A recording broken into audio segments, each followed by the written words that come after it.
Olá, Universo! Sejam todos bem-vindos ao canal Sábios do Universo.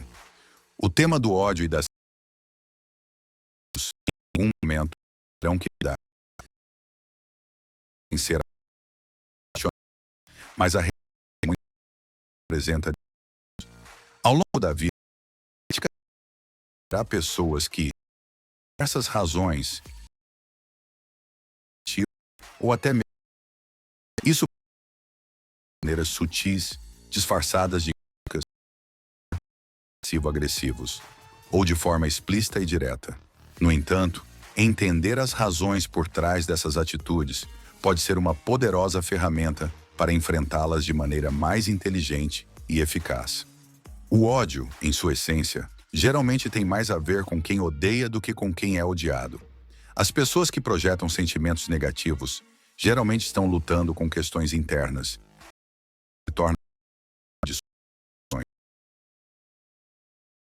importantes as razões pelas quais atrair o ódio dos outros. Percepção de ameaça, o reflexo de auto-ódio e o desejo de ser como perceber a razão pela qual alguém pode odiar outra pessoa. Ela é vista como uma ameaça direta. Essa percepção, mas para a pessoa que se sente ameaçada, isso é sentimentos negativos. Em ambientes como o local de trabalho, por exemplo, é comum que a dinâmica de competitividade leve as pessoas a enxergarem colegas confiantes ou bem-sucedidos como uma ameaça ao seu próprio espaço ou posição. Imagine uma situação em que alguém entra no ambiente de trabalho com um sorriso confiante e uma atitude bom, inspirador até. No entanto, seguros em suas próprias habilidades ou posições, essa confiança pode ser interpretada como uma ameaça direta ao seu status. A insegurança fala mais alto e, ao invés de admirarem a atitude, alguns optam por menosprezá-la ou até boicotá-la. A pessoa confiante, nesse caso, muitas vezes nem entende por que está sendo maltratada ou ignorada.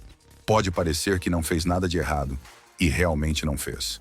O problema reside na percepção dos outros. Isso pode resultar em comportamentos hostis, como sabotagem no ambiente de trabalho, isolamento ou até demissão. O impacto é real e pode ser profundamente desanimador para quem passa por isso, especialmente se não entender a origem desse comportamento. Mas a lição aqui é clara. Nunca se deve mudar quem se é para agradar os outros.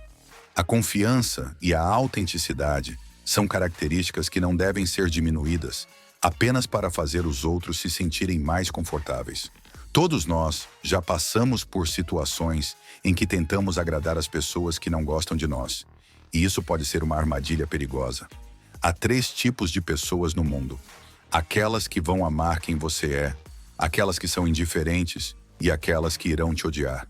Não importa o quanto você tente, nunca conseguirá mudar o coração de um hater, pois o ódio geralmente está profundamente enraizado em questões internas deles.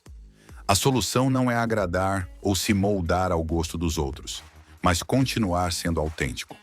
Reflexo de auto-ódio. A segunda razão pela qual alguém pode odiar outra pessoa é que, muitas vezes, esse ódio é, na verdade, um reflexo do próprio auto-ódio. Quando as pessoas não estão satisfeitas com suas próprias vidas ou com quem se tornaram, é comum que projetam suas frustrações em quem as rodeia, especialmente em pessoas que parecem estar vivendo de acordo com o seu potencial. Essa projeção pode ser extremamente tóxica. Ao ver alguém bem-sucedido, confiante ou simplesmente satisfeito com a vida, essas pessoas podem ser consumidas por sentimentos de ciúme e amargura. Elas veem no outro o reflexo de quem poderiam ter sido, e isso desperta nelas uma frustração profunda. Essa frustração, que deveria ser canalizada para uma autorreflexão e mudança interna, é muitas vezes direcionada como ódio para o outro. Esse tipo de comportamento pode ser visto em ações passivo-agressivas. Em vez de confrontar diretamente a pessoa que odeiam, indivíduos que se sentem assim tendem a adotar comportamentos sutis, como fazer comentários maliciosos, ignorar ou sabotar. Eles tentam desestabilizar o outro de maneiras que, por vezes, são difíceis de identificar. Isso pode ser extremamente frustrante, especialmente porque a vítima muitas vezes não tem ideia de que está sendo alvo desse tipo de comportamento. A chave para lidar com isso é reconhecer que o problema não está em você, mas sim na outra pessoa. Quando alguém age de maneira negativa, é um reflexo de suas próprias lutas internas.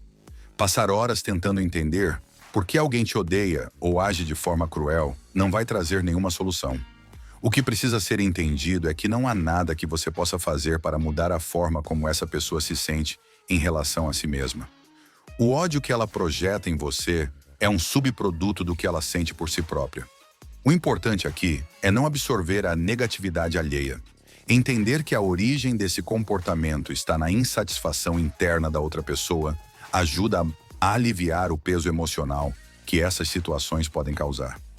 Se alguém está sendo cruel ou passivo-agressivo, não vale a pena se preocupar.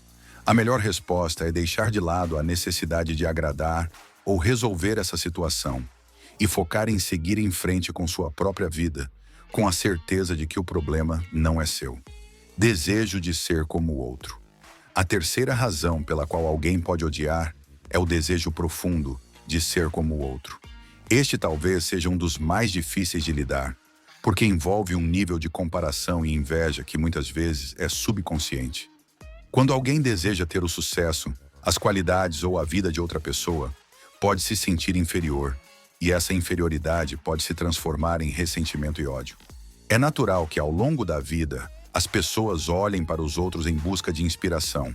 No entanto, quando essa inspiração se transforma em inveja, ela pode se tornar prejudicial. O erro está na comparação constante com os outros. Cada pessoa tem uma trajetória única, um conjunto de habilidades e talentos que são exclusivos, e tentar viver à sombra de outra pessoa é uma receita para a infelicidade. O ódio surge quando alguém se sente incapaz de alcançar o que vê no outro e, em vez de trabalhar em seu próprio desenvolvimento, alimenta o ressentimento por não ser quem gostaria de ser. Essa situação pode ser resolvida quando se entende que cada pessoa foi criada de maneira única, com dons e talentos específicos. Não há necessidade de se comparar ou competir com os outros, pois cada um tem sua própria jornada. O momento em que se decide parar de comparar e começar a focar no próprio crescimento é o momento em que se alcança a verdadeira liberdade. A inveja e o ódio não são produtivos. Em vez de gastar energia desejando ser outra pessoa, é preciso redirecionar essa energia para descobrir o próprio caminho, os próprios talentos e o próprio propósito. O ódio e a negatividade são, muitas vezes, o reflexo de inseguranças, frustrações e desejos não realizados nas pessoas que projetam esses sentimentos. As razões pelas quais alguém pode odiar variam, mas quase sempre envolvem uma luta do próprio indivíduo. Fica fácil lidar com a maneira emocional dessa dar ou mudar para satisfazer as expectativas dos outros. O foco deve ser sempre em ser autêntico e continuar crescendo em direção aos próprios objetivos.